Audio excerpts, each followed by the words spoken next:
Today's episode is brought to you by Fretboard Biology, the comprehensive online guitar course put together by Joe Elliott. Now, Joe is not only a fantastic guitar player, he draws on his years of experience as the ex-head of guitar at the Guitar Institute of Technology and also at the McNally Smith Music College. Here's a few words from Joe about the course. If you're tired of wading through hundreds of random guitar videos and just want to become a better player, Fretboard Biology is your answer. Fretboard Biology is a self-paced, college-level program that'll give you the right instruction, in the right amounts, and in the right order. You'll learn the same information I taught to thousands of other guitar players over 30 years of teaching in top music colleges. If you want to make real progress with your guitar playing, then sign up for a free 7-day trial at fretboardbiology.com.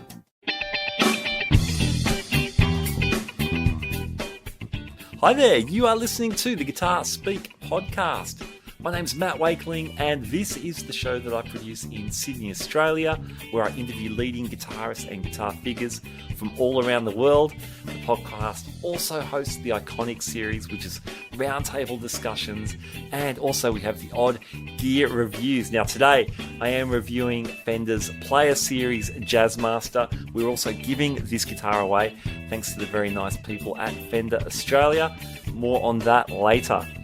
So, the Made in Mexico Player Series, we've got the classic offset body, an older body, maple neck, the classic floating tremolo system on all the Jazzmasters, the slightly oversized headstock. Now, where this guitar differs from a vintage style Jazzmaster, we've got a pair of humbuckers instead of the larger single coil pickups you might find. That's a common mod in Jazzmasters.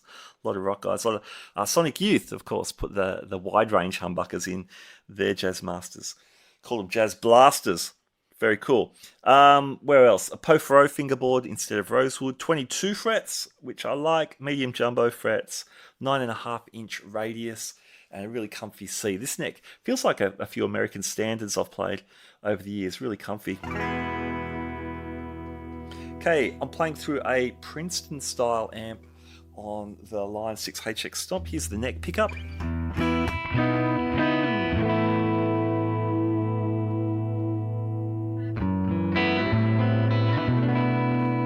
Quite sweet. Bridge pickup.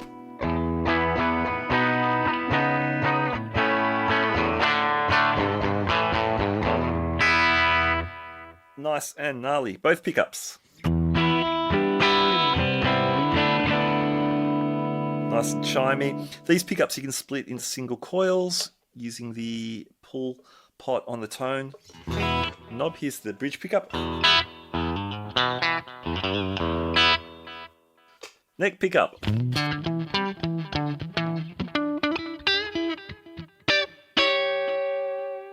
Both pickups in single coil mode. A little bit of quack. Quite a versatile sound. Now, still clean, back to humbuckers. If I drive that Princeton with a fairly transparent overdrive, the bridge pickup, of course.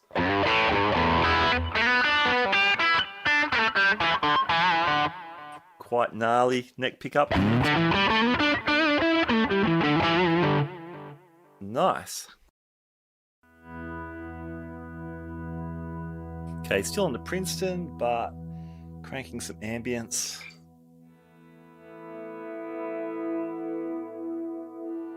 Now, fun fact, in 1958, when the Jazzmaster was launched, Fender really saw this as the flagship model of the range.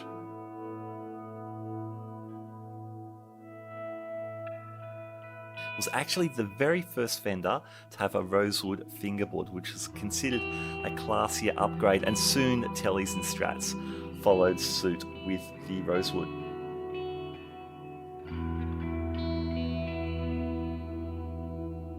In 1958, a Stratocaster would set you back $275.50, whereas the Jazzmaster, the fancier model, would cost $329. Now, in 2024 dollars, that is around 3,400 US, or whatever that converts to your country. I don't even want to think about how much that's worth in Australia. So comparatively, these new Jazzmasters are excellent value. So the Mexican Player Series Jazzmaster in Australia retails for about 1,300 Australian dollars. I've seen them street for a bit less. In America, go for around $850 US. And if you want to go for something more vintage, the new Vintera model Jazzmasters in the States go for around 1,100 US list price anyway. So yeah, comparatively speaking, the 2024 is maybe a better time to be buying a Jazzmaster than 1958. Okay, let's crank up the gain a little bit. I'm using a placator model on the HX now, which is kind of like a souped up Marshall bridge pickup.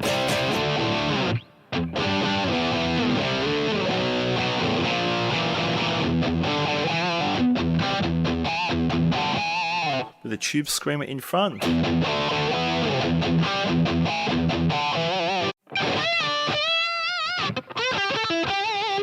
Neck pickup without the tube screamer.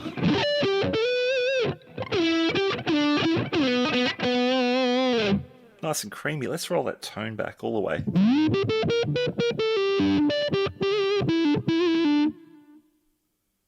That is so fun. Hey, speaking of fun, let's add an obnoxious fuzz pedal.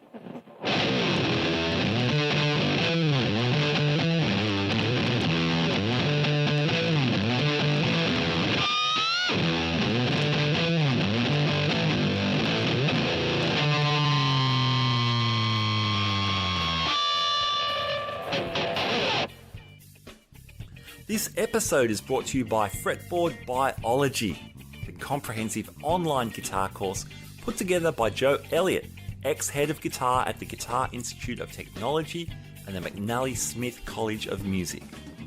I was one of the beta testers for the course and can say as a music educator, I was really impressed by the logical sequence of learning. The course has also been endorsed by players such as Brett Garsed and Greg Koch. For more details, check out the links in our show notes. So the humbuckers on this guitar are driven by Alnico 2 magnets, which on paper should be like warmer than say an Alnico 5 pickup, like a PAF Pro that I'm very familiar with.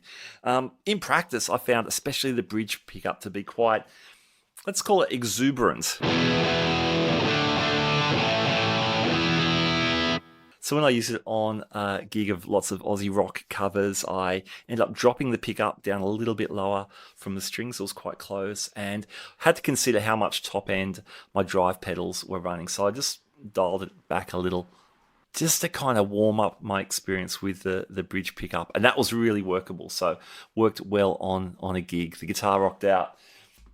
Also played it on a church service, and I found the more subtle variations in tone, bring the neck pickup in a little more, using the coil splits a bit more, really useful as well. So I think there's kind of two ways to think about this guitar. Number one, it's a bolt-on 22 fret neck guitar, pair of humbuckers with coil splits, really versatile, can rock out, can do sweeter stuff. That's one way to think of it. The other way to look at the guitar is obviously it's got all the Jazzmaster mojo, so that, again, that trem, the offset body, very, very cool. So I dug it. I dug the Player Series. I've actually played a bunch of Player Series guitars, mostly Strats, through students of mine over the years, and I think they're fantastic guitars, and the Mexico Fender factory is knocking this stuff out of the park. You might have heard the Charvel review we did earlier in 2023, built at the same factory. That was a killer guitar too. So whilst the Jazzmaster wasn't a hit in jazz circles, it certainly was in surf and rock music. So put together a little track to try and capture the vibe of those two genres. After that, I'm going to come back and explain how you can win this very guitar.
Now, thanks to our very generous friends at Fender Australia, we are giving away this very Jazzmaster that I've been using in the demos. The guitar is brand new, apart from the playing that I've done.